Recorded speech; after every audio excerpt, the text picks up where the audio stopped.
Hello, welcome to Raja Reads. I'm Masood Raja, and on this channel, I introduce you to books from all over the world, but mostly from post-colonial regions. And I occasionally also offer some conversations about reading strategies and reading techniques, especially of fiction. Today, I have a very interesting book to talk to you about, and that is Ben Okri's The Famished Road. Ben Okri's The Famished Road. So, Ben Okri is from Nigeria, and The Famished Road is part one of a trilogy, and it was published in 1991, and it was followed by Songs of Enchantment, which was published in 1993, and Infinite Riches, which was published in 1998. Now, The Famished Road and all the other novels are the story of Azaro, who's a young kid in the first novel, and the story is told from his point of view. He's our narrator, he's the one in whose head we are as things materialize and unfold.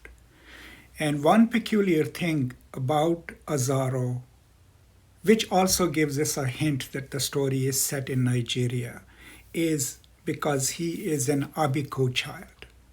Now, those of you who've read Things Fall Apart or have watched my lectures on it, you already know that there is a whole chapter that deals with Okonoko's daughter, who is an Abiku child, which means that literally a spirit child, but these are children in Igbo mythology, Igbo cosmology, and faith and religion who are not really comfortable about this world, and they keep being born and reborn. In a way, they torment their mothers.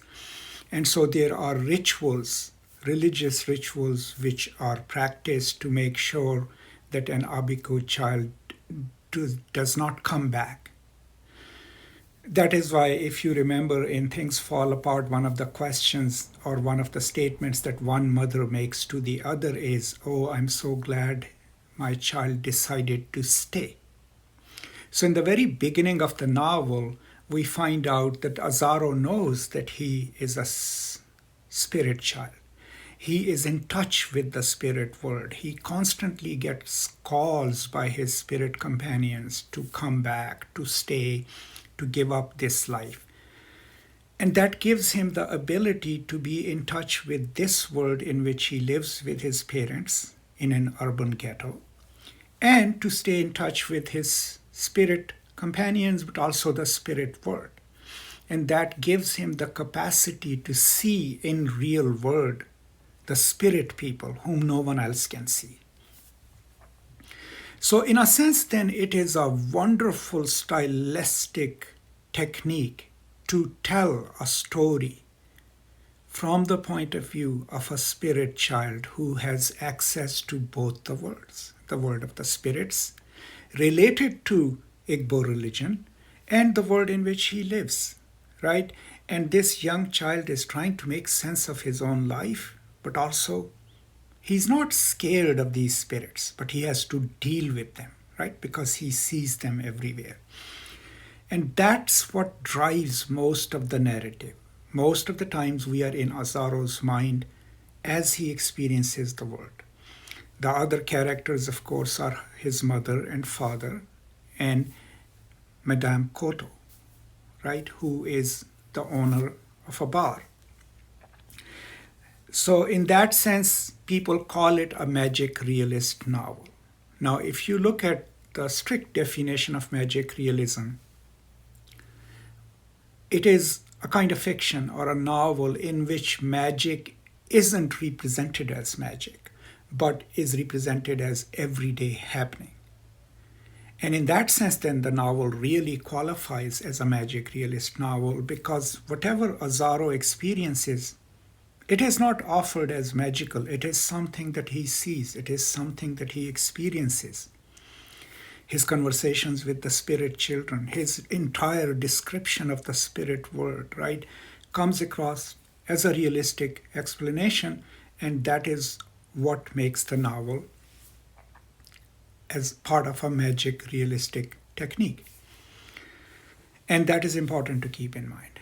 Now, another thing that is crucial to understand in this novel is that this novel, even though his parents obviously are from Igbo culture, is set in the urban poor part of Nigeria and captures the precarious lives of the urban poor as the country is becoming independent. And the political parties are vying for power, vying for their votes. But the harsh reality of life is that these people have no access to their primary cultures, right? Because they are itinerant workers or they are daily workers. Azaro's father is a daily laborer. He carries loads on his shoulders. And so much of his livelihood is dependent upon that kind of work. His mother sells wares. She hawks wares in the street. The living style is also highly problematic because they live in these large compounds that are owned by someone and they rent it room by room. Now, because we are in Azaro's head, the harshness of their life is slightly tempered, but it's there. So in a way, then the novel is a critique of the failure of government and a critique of the inequalities of a capitalistic system in which some people can have immense wealth and some people are just barely making it and almost starving.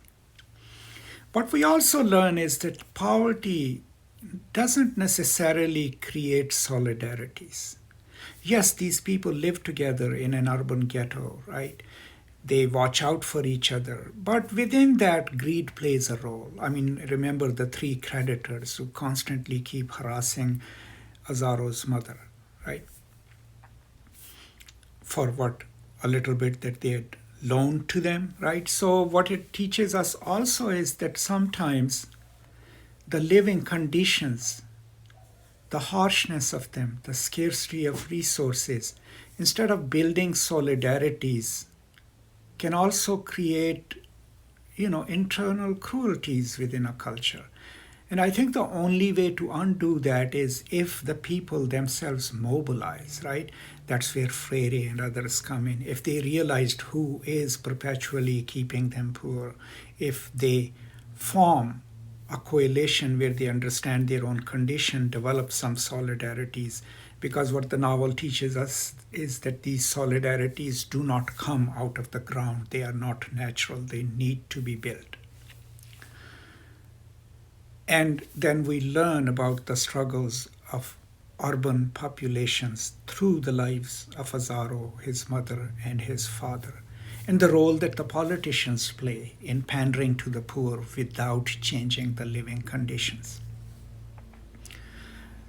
Now, a side note on Azaro's name, how does he get his name? So it is described in the very beginning of the novel. There was one point where he goes into the spirit world and his spirit companions do not let him come back. They stop his return.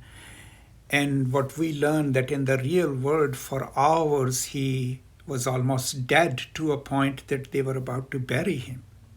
And that is when the spirit world king intervenes and forces Azaro's spirit companions to let him return. And as he returns, he is in the coffin. And so he starts screaming and they pull him out. And that is when they name him Lazarus, right? Based on the famous Lazarus whom Jesus brought back to life. And then that gets shortened to Lazaro. And eventually that gets shortened to Azaro. So these are some of my brief thoughts about the novel. Of course, I'm not going to do chapter by chapter analysis of it. This channel is not meant for that. It's just to introduce you to some exciting books. But do keep in mind the novel also won the Booker Prize the year it came out. So it is a really prominent Nigerian and African novel. And if you want to read a novel that uses magic realism in telling the story of urban struggles and urban poverty in what we can assume to be Nigeria and the corruptions of the political system itself post-independence, this is the novel to read. But what makes the story even more fascinating is that the story is told from the point of view of an Abiku child, a spirit child who is in touch with the spirit world and sees the world not simply through the eyes of a realist or a child, but through the eyes of someone who has this second sight, who can see things that others cannot see, who can experience things that others cannot experience. So if at times the story gets confusing, keep in mind you are reading the experiences of a spirit child, of someone who sees the world differently, right? And I think Ben Okri has done a wonderful job of picking up this figure from the local cosmologies, from the local religious tradition of Igbo culture, and then woven together a story as told from the point of view of this spirit child. And that is what makes the novel a fascinating read. So these are all some of my thoughts about the novel. If you have any questions, please feel free to post them in the comments. I'll keep coming back with these brief videos about, stories and novels from different parts of the world. I hope it is of some use to you. I hope you are all doing well and taking care of each other. Stay safe. Take care of yourself and others around you. I will now see you next time. Until then, as always, peace and love.